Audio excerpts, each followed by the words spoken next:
बिस्मिल्लाहिर्रहमानिर्रहीम। Export documentation channel पर अपने तमाम व्यूवर्स को खुशामदीद। व्यूवर्स, आज हम एलसी ओपनिंग प्रोसीजर के बारे में सीखेंगे कि एलसी कैसे ओपन होती है, इंपोर्टर कैसे एलसी ओपन करता है और किस चैनल से होती हुई एलसी एक्सपोर्टर तक पहुंचती है। सबसे पहले आपको ये बताता चलूँ कि एलसी स्टैंड करता है world letter of credit. Export international trade जो भी है वो लेटर ऑफ क्रेडिट की गिरदी घूमती है। यही बेसिक और मेन चीज़ होती है, इसके अंदर एक रीढ़ की हड्डी है, इसी के थ्रू सारा काम होता है। एलसी स्टैंड करता है लेटर ऑफ क्रेडिट के लिए। इसे DLC documentary letter of credit भी कहा जाता है और बाज़ औक़ात डॉक्यूमेंट्री क्रेडिट का वर्ड भी यूज़ होता है। ये तीनों एक ही चीज़ है। कहीं एलसी या डीएलसी या डॉक्यूमेंट्री क्रेडिट लिखा हो तो कंफ्यूज होने की ज़रूरत नहीं है, ये एक ही चीज़ है। ठीक है। एलसी ओपन करने के लिए जब आपका अपने बायर से इंपोर्टर से कॉन्ट्रैक्ट हो जाता है, सारी चीज़ें तय हो जाती हैं, प्राइस तय हो जाती है, तो आप एक परफॉर्मा इनवॉइस या कॉन्ट्रैक्ट इशू करते हैं। परफॉर्मा इनवॉइस और कॉन्ट्रैक्ट के ऊपर हम बाद में डिस्कस करेंगे। अभी आप जो है एलसी के जो ओपनिंग प्रोसीजर आप इसको समझ लें। तो वो जो कॉन्ट्रैक्ट या परफॉर्मा इनवॉइस होता है वो बायर जो है उस पर साइन करके स्टैंप लगा के सील करके आपको एक कॉपी उसकी बाय फैक्स या ईमेल आपको भेज देता है और उसी को उसकी कॉपी लेके अपने बैंक में जाता है। बैंक का एक फॉर्म होता है, एलसी ओपनिंग फॉर्म होता है, और जो बैंक के रिक्वायरमेंट हैं, जो डॉक्यूमेंट्स हैं, वो फिलअप करके अपने साइन और सील करने के बाद उसमें जाता है और उससे कहता है कि ये एलसी ओपन कर दें। उसका जो भी पेमेंट का मेथड होता है सारी पेमेंट एडवांस लेता है, उससे जो एलसी का अमाउंट होता है उसकी या जैसे भी उसका अपना उनका सिलसिला, हर कंट्री का अपना है। बाद 30% एलसी ओपन कर देते हैं, जो टोटल एलसी का अमाउंट है, बाकी उससे बाद में ले लेते हैं, बाद वो 100% ही ले लेते हैं।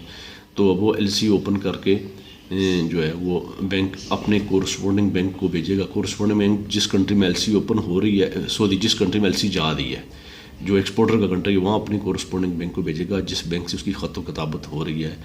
हो सकता है हर शहर में हो सकता है किसी एक सिटी में हो, तो ज़रूरी नहीं होता कि हर सिटी में उसका कोरस्पोंडिंग बैंक होता भी है, हर सिटी में होता भी है यूजली, और कभी नहीं भी होता। तो जो उसका कोरस्पोंडिंग बैंक है वो पहले मैसेज को वेरीफाई करेगा। उनका कोई कोड वर्ड होता है, टेलेक्स से यूजुअली मैसेज आता है, वो टेलेक्स का कोड वगैरह चेक करके कंफर्म कर देगा कि ये मैसेज उसी बैंक से आया है जो उसका कोरस्पोंडिंग बैंक है, फेक मैसेज नहीं है। तो वो ये एलसी जो कोरस्पोंडिंग बैंक है, ये डायरेक्ट एलसी उसको एडवाइस कर देगा एक्सपोर्टर को, या मे बी वो इसको डायरेक्ट एडवाइस करने की पोजीशन में ना हो क्योंकि वो दूसरे कंट्री में बैठा हुआ है, दूसरे सिटी में बैठा हुआ है। जैसे सपोज़ एक्सपोर्टर जब वो कराची में है और एलसी आई है थाईलैंड से और उसका कोरस्पोंडिंग बैंक लाहौर में, तो लाहौर का जो कोरस्पोंडिंग बैंक होगा वो कराची में किसी बैंक को, अपने किसी बैंक को एलसी भेजेगा कि ये फ़लाँ पार्टी है, फ़लाँ एक्सपोर्टर है, आप इसे एलसी एडवाइस कर दें।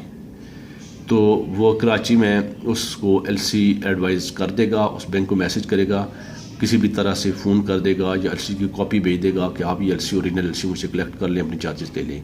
तो बाज़ औक़ात ये कोरस्पोंडिंग बैंक और एडवाइजिंग बैंक एक ही होता है, बाज़ दफ़ा डिफरेंट भी होते हैं। और इसके बाद जो है ये एलसी कन्फर्मिंग बैंक, अगर एलसी कन्फर्म है तो एक बैंक बीच में और इन्वॉल्व हो जाता है जिसे एलसी कन्फर्मिंग बैंक कहते हैं। एलसी कन्फर्म एलसी क्या होती है, इसके ऊपर भी हम एलसी के जब आएंगे वहाँ पे तो डिस्कस करेंगे एलसी कन्फर्म क्या होती है। तो बाज़ औक़ात जो है एलसी कोरस्पोंडिंग बैंक वही एलसी एडवाइजिंग बैंक होता है, बाज़ औक़ात डिफरेंट होता है। एलसी कोरस्पोंडिंग बैंक दूसरी कंट्री में, दूसरी सिटी में है, तो वो जिस सिटी में एक्सपोर्टर है वहाँ किसी अपने बैंक को एलसी भेजेगा, वो उसको एलसी एडवाइस कर देगा। ठीक है। और एक एलसी कन्फर्मिंग बैंक है, इसके कन्फर्म एलसी के बाद में हम डिस्कस करेंगे बाद में। अगर एलसी कन्फर्म है तो ये एलसी फिर उस कन्फर्मिंग बैंक के पास जाएगी। जो एलसी एडवाइस होने के बाद एलसी कन्फर्मिंग बैंक में वो एक्सपोर्टर लेके जाएगा, वो उसको कंफर्म कर देगा, वो उसमें बीच में ज़ामन बन जाता है उस एलसी का कि मैं इसका रिस्पॉन्सिबल हूँ। अगर वो बैंक डिफ़ॉल्ट कर जाता है जो एलसी ओपनिंग बैंक है तो मैं पेमेंट करूँगा। उसके भी कुछ चार्जेस होते हैं, वो अपने चार्जेस लेगा। तो हाँ, ये भी बताता चलूँ एलसी एडवाइजिंग के भी चार्जेस होते हैं, वो बैंक भी कुछ थोड़े से ज़्यादा चार्जेस नहीं होते हैं लेकिन थोड़े से होते हैं, वो चार्जेस लेगा। ठीक है। इसके बाद ये आ जाता है LC negotiating bank. LC negotiating bank वो होता है जिस बैंक में आप डॉक्यूमेंट प्रेजेंट करते हैं, जो आपका अपना बैंक होता है। ये याद रखें, जब भी एलसी लें तो एलसी रिस्ट्रिक्टेड एलसी होती है, एक होती है freely negotiable. Freely negotiable LC जो है आप किसी भी बैंक में आप उसको नेगोशिएट कर सकते हैं, डॉक्यूमेंट प्रेजेंट कर सकते हैं। तो ये एलसी हमेशा फ्रीली नेगोशिएबल लें। अगर रिस्ट्रिक्टेड एलसी है तो वो बता देगा जी फ़लाँ बैंक में से एलसी नेगोशिएट हो सकती है, आप डॉक्यूमेंट उसी में प्रेजेंट कर सकते हैं। तो जो रेस्ट्रिक्टेड एलसी होती है उसमें फिर आपका प्रॉब्लम होती है कि आपका उस बैंक में अकाउंट नहीं है, आप उससे डील ही नहीं कर रहे, तो आप कैसे वहाँ डॉक्यूमेंट प्रेजेंट करें। तो डॉक्यूमेंट आपने वहाँ प्रेजेंट करते हैं जहाँ आपकी कंपनी का अकाउंट है। तो एलसी फ्रीली नेगोशिएबल होनी चाहिए। ये एलसी नेगोशिएटिंग बैंक आपका वो बैंक है जहाँ आपने डॉक्यूमेंट प्रेजेंट किए हैं। अच्छा, अब एक और तरीका है, बाज़ औक़ात ऐसा होता है कि जो एक्सपोर्टर हैं वो अपने बैंक का नाम दे देते हैं उसके अंदर परफॉर्मा इनवॉइस या कॉन्टैक्ट के ऊपर, तो एलसी ओपनिंग बैंक जो है वो बराह रास्त डायरेक्ट एलसी नेगोशिएटिंग बैंक में भेज देता है। ये बीच वाले बैंकों का चक्कर ही ख़त्म हो जाता है अगर वो उसका कोरस्पॉन्डिंग बैंक है।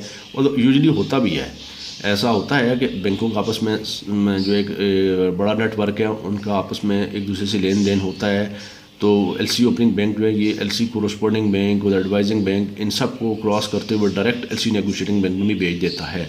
तो यही नेगोशिएटिंग बैंक आपको एलसी एडवाइस करेगा, अपने चार्जेस ले लेगा, इसके बाद आप इसी बैंक में अपने डॉक्यूमेंट प्रेजेंट कर देंगे। और कभी कभार ये एलसी कन्फर्मिंग बैंक भी हो सकता है।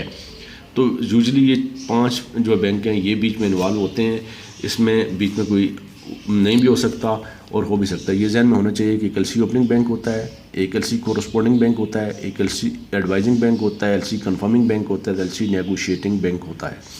एलसी नेगोशिएटिंग बैंक वो है जिसमें आपने डॉक्यूमेंट प्रेजेंट किए और वो डॉक्यूमेंट जो है वो फिर उसको इंपोर्टर के बैंक में एलसी ओपनिंग बैंक में भेजेगा ताकि उससे पेमेंट कलेक्ट की जा सके। तो ये एलसी ओपन करने के लिए ये 5 बैंक जो जहन में रखें, लेकिन ये भी जहन में रखें कि एलसी ओपनिंग बैंक जो है वो एलसी डायरेक्ट जो है वो एलसी नेगोशिएटिंग बैंक को भेज सकता है। बीच में कोरस्पॉन्डिंग बैंक का रोल भी जो है वो नेगोशिएटिंग बैंक और कोरस्पॉन्डिंग बैंक एक ही हो सकता है, अलग अलग भी हो सकते हैं। और बीच में कन्फर्मिंग बैंक भी एक ही हो सकता है वही एडवाइजिंग बैंक हो वही कन्फर्मिंग बैंक हो, और ये भी हो सकता है वही corresponding bank, advising bank, confirming bank और नेगोशिएटिंग बैंक भी वही हो, 2 बैंक हो जाए और कभी 3 भी हो जाती हैं। और ये कोरस्पॉन्डिंग बैंक का ये भी बताता चलूँ कि बाज़ औक़ात कोरस्पॉन्डिंग बैंक एक से ज़्यादा भी होते हैं। ऐसा होता है कि एक बैंक को उसने एलसी भेजी, अब वो उस बैंक का जो है वहाँ पे उस सिटी में जहाँ एक्सपोर्टर बैठा है वहाँ उसका कोई कोरस्पॉन्डिंग बैंक नहीं है। उसने अपनी सिटी में किसी अपने और बैंक को वो एलसी भेजी कि भाई आपका कोरस्पॉन्डिंग बैंक वहाँ उस सिटी में है। जैसे एलसी लाहौर में आ गई और जानी कराची में है, तो इस बैंक का कराची में कोई कोरस्पॉन्डिंग बैंक नहीं है, तो उसने लाहौर में अपनी किसी दूसरी ब्रांच को या किसी दूसरे बैंक को एलसी दे दी। फिर वो बैंक जो है वो कराची के किसी ब्रांच को भेजेगा, फिर वो एलसी उसको एडवाइस करेगा। तो ये अगर चैनल लंबा होता जाता है, ये चेन जो है, तो फिर उसमें चार्जेस बढ़ते जाते हैं, क्योंकि हर बैंक कुछ ना कुछ तो चार्जेस लेगा, ऐसे फ्री में तो जो सर्विस नहीं देता कोई। तो ये चैनल लंबा जो होता जाएगा इसमें चार्जेस बढ़ते जाएंगे, लेकिन होता नहीं है, बहुत कम रेयर केसेस में इस तरह का होता है। यूजुअली एलसी ओपनिंग बैंक जो है, एलसी जिस बैंक को एडवाइस करता है वो डायरेक्टली उसको जिसका कोरस्पॉन्डिंग बैंक होता है वही एडवाइस कर देता है एलसी। और अगर आपने अपने बैंक का नाम दे दिया तो डायरेक्ट आपके बैंक में भी एलसी आ जाती है। और ये बहुत कॉमन ऐसा होता है कि एलसी डायरेक्ट आपके बैंक में, जो नेगोशिएटिंग बैंक है, जो आपका अपना बैंक है, ये नेगोशिएटिंग बैंक जो है ये आपका अपना बैंक है, एक्सपोर्टर का बैंक है, ये जहाँ एक्सपोर्टर डॉक्यूमेंट प्रेजेंट करता है तो वहीं पर एलसी आ जाती है। तो ये 3, 4, 5 बैंक जो हैं ये इसमें इन्वॉल्व होते हैं, ये माइंड में रखिएगा। अब इसके बाद हम अपने नेक्स्ट ट्यूटोरियल में एलसी की क्लासेस के बारे में पढ़ेंगे कि एलसी की क्या क्या क्लासेस हैं। ठीक है, आपको प्रोग्राम अच्छा लगे तो उसे सब्सक्राइब कीजिए और शेयर कीजिए, और जो आपको खामी कमी नज़र आए आप कमेंट्स में लिखिए, और जो आप अच्छी सजेशन देना चाहते हैं ज़रूर दीजिए। तो मिलते हैं अपने नेक्स्ट ट्यूटोरियल में। अपना बहुत सा ख्याल रखिएगा। अल्लाह हाफिज़।